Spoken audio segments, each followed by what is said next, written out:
लोकशाहीचा बुलंद आवाज, रिपब्लिकन वार्ता महाराष्ट्र। तळणी परिसरात मुसळधार पावसाचा हाहाकार, ओढ्या नाल्यांना पूर, रस्ते पिके पाण्याखाली। जालना जिल्ह्यातील मंठा तालुक्यातील तळणी परिसरात गुरुवारी रात्री मुसळधार पाऊस झाला। अचानक आलेल्या पावसाने ओढ्या नाल्यांना पूर आले, शेतांना तलावाचे स्वरूप आले। संपूर्ण पिके पाण्याखाली गेल्याने पिकांचे मोठ्या प्रमाणात नुकसान झालं। तळणी येथे गुरुवारी रात्री 2 वाजता पावसाला सुरुवात झाली।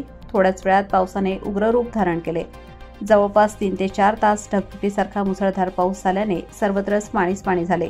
ओढ्यांना पूर आले। ओढ्याचे पाणी पात्रात बसत नसल्याने रस्त्यावरून शेतातून पुराचे पाणी वाहत होते।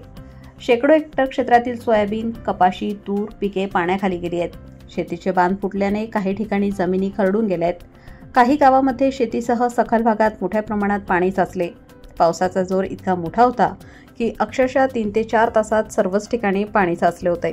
या पावसामुळे शेतकऱ्यांचं अतोनात नुकसान झाले। त्यामुळे शेतीचं मोठ्या प्रमाणात नुकसान झाले आहे। तळणी येथील हजारो हेक्टर शेतीचे नुकसान झाले।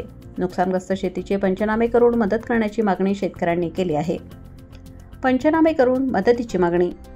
या नुकसानग्रस्त भागाची माहिती घेऊन परतूर मंठा विधानसभाचे आमदार बबनराव लोणीकर यांनी कृषी विभागाचे एसडीओ व उपविभागीय अधिकारी यांच्याशी संपर्क साधून मंठा तालुक्यातील सर्व नुकसानग्रस्त शेतीचे पंचनामे तातडीने करण्याची मागणी केली आहे। तसेच पंचनामे करताना शेतकरी बांधवांचे विहीर, सोलर पॅनल, ठिबक, स्प्रिंकलर, पाईप यांचे नुकसान झाल्यास त्याचाही तपशील नोंदवा आणि शासनामार्फत तातडीने मदत शेतकऱ्यांना द्यावी अशी विनंती करण्यात आली आहे। उत्तमराव मुर्तडकर रात्री अचानक आलेल्या पावसामुळे प्रचंड अशी नुकसान झाली आहे।